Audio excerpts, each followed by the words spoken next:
नमस्कार। मैं डॉक्टर भवशेखर, सहायक आचार्य राजनीति विज्ञान, राजकीय मीरा कन्या महाविद्यालय उदयपुर, राजस्थान। आज आपके समक्ष द्वितीय वर्ष कला राजनीति विज्ञान के प्रथम प्रश्न पत्र, जिसे हम प्रमुख राज्य व्यवस्थाएं के नाम से जानते हैं, के अंतर्गत अमेरिकी व्यवस्थापिका, जिसे कि हम कांग्रेस के नाम से जानते हैं, के संदर्भ में आधारभूत बात करने के लिए उपस्थित हूँ। विद्यार्थियों, हम जानते हैं कि फिलाडेल्फिया सम्मेलन के सदस्य, जिन्होंने कि अमेरिका के संविधान का निर्माण किया, वे अमेरिका में द्विसदनात्मक व्यवस्थापिका की आवश्यकता पर एकमत थे। अमेरिका में उपनिवेश काल में भी अधिकांश राज्यों में द्विसदनात्मक प्रणाली को ही अपनाया गया था और परिसंघ के अंतर्गत अपनाई गई एक सदनात्मक व्यवस्थापिका बिल्कुल असंतोषजनक और असफल सिद्ध हुई थी। संघात्मक व्यवस्थापिका को अपनाने के कारण भी द्विसदनात्मक व्यवस्थापिका की जो आवश्यकता उनको प्रतीत हुई थी, इसलिए इस बात पर तो सहमति बन गई थी कि राष्ट्रीय व्यवस्थापिका के दो सदन होने चाहिए, लेकिन इस बात पर विवाद था कि व्यवस्थापिका के दोनों सदनों के निर्माण का आधार क्या होना चाहिए। अमेरिका के संघ की बड़ी इकाइयों के द्वारा इस संबंध में जनसंख्या के आधार को अपनाने पर बल दिया गया, जिससे बड़ी इकाइयों को अधिक प्रतिनिधित्व प्राप्त हो सके, लेकिन छोटी इकाइयों के द्वारा व्यवस्थापिका के दोनों ही सदनों का निर्माण संघ की सभी इकाइयों की समानता के सिद्धांत के आधार पर करने पर बल दिया गया और अंत में संघ की बड़ी इकाइयों और छोटी इकाइयों के बीच इस संबंध में एक समझौता संपन्न हुआ, जिसके अनुसार यह निश्चित किया गया कि राष्ट्रीय व्यवस्थापिका, जिसे कि वर्तमान में हम कांग्रेस के नाम से जानते हैं, के निम्न सदन, इसको प्रतिनिधि सभा कहते हैं, का निर्माण जनसंख्या के आधार पर होगा, लेकिन उच्च सदन, जिसे कि हम सीनेट के नाम से जानते हैं, इसका निर्माण में इकाइयों की समानता के सिद्धांत को अपनाया जाएगा। तो इस प्रकार से हम कह सकते हैं कि अमेरिका की जो व्यवस्थापिका है कांग्रेस, उसके दो सदन हैं। एक सदन का नाम सीनेट है और दूसरे का प्रतिनिधि सभा। सीनेट के अंतर्गत सभी राज्यों को समान रूप से प्रतिनिधित्व प्राप्त है, अर्थात प्रत्येक राज्य सीनेट के अंदर अपने दो दो प्रतिनिधि भेजता है। चूँकि अमेरिका में वर्तमान में 50 राज्य हैं, इसलिए वहाँ पर सीनेट की सदस्य संख्या 100 है, जबकि जो कांग्रेस का दूसरा सदन है प्रतिनिधि सभा, उसके अंतर्गत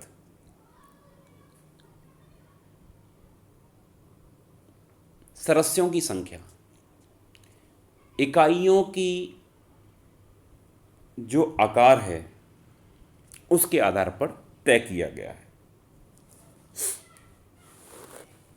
अब हम बात करते हैं कांग्रेस की शक्तियां और कार्य के संदर्भ में।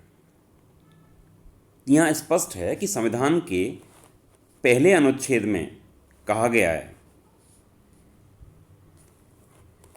कि इसके अंतर्गत प्रदान की गई व्यवस्थापिका संबंधी समस्त शक्तियां संयुक्त राज्य की एक कांग्रेस में निहित होगी, लेकिन व्यवहार में कांग्रेस को न केवल विधायी वरन प्रशासकीय और न्यायिक शक्तियां भी प्राप्त हैं। एक विद्वान हुए हैं जिनका नाम है पोर्टेलॉट। पोर्टेलॉट ने कांग्रेस की शक्तियों के संबंध में कहा कि पर्यवेक्षण और वित्त संबंधी अपनी शक्तियों के कारण प्रशासन संबंधी अंतिम शक्ति राष्ट्रपति से भी अधिक कांग्रेस को प्राप्त है और महाभियोग संबंधी शक्ति के कारण वह देश का सबसे उच्चतर न्यायालय है। तो पोर्टेलॉट ने इसकी व्यवस्थापिका संबंधी, न्यायपालिका संबंधी और कार्यपालिकीय तीनों प्रकार के उच्चतम स्तर का हवाला देकर इसकी स्थिति को स्पष्ट किया। जब हम कांग्रेस के कार्य और शक्तियों के संदर्भ में बात करते हैं तो यहाँ हम सबसे पहले चर्चा करेंगे कानून निर्माण संबंधी शक्ति या कार्य। कांग्रेस का प्रथम और सर्वप्रमुख कार्य कानून का निर्माण करना है।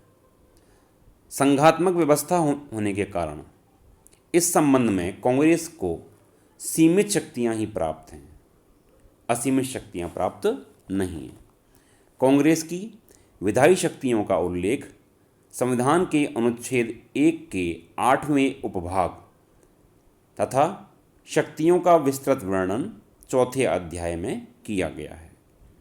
इस संबंध में कांग्रेस की शक्तियां 3 प्रकार की हैं। पहला है प्रदत्त शक्तियां, दूसरा निहित शक्तियां और तीसरा है समवर्ती शक्तियां। प्रदत्त शक्तियों के अंतर्गत कांग्रेस को टैक्स लगाने और एकत्रित करने, ऋण चुकाने की व्यवस्था करने, देश की प्रतिरक्षा व्यवस्था करने, मुद्रा के निर्माण, डाक तथा तार इत्यादि का प्रबंध करने की शक्ति दी गई है। कांग्रेस सर्वोच्च न्यायालय के अधीन अन्य न्यायालयों का गठन कर सकती है, स्थल सेना तथा जल सेना के नियमन हेतु कानून बना सकती है। कांग्रेस को कानून निर्माण के संबंध में अंतर्निहित शक्तियां भी प्राप्त हैं, जिनका उल्लेख संविधान के 4थे अध्याय में किया गया है। इन शक्तियों में बैंक तथा कॉरपोरेशन की स्थापना करना, कृषि की सहायता और नियंत्रण करना, बिजली उत्पन्न करना, जो अतिरिक्त बिजली है उसको बेचना, सैनिक तथा जल सेना अकादमियों को स्थापना करना, सड़कों, स्कूल, स्वास्थ्य, बीमा आदि पर धन खर्च करना भी इसके अंतर्गत शामिल है।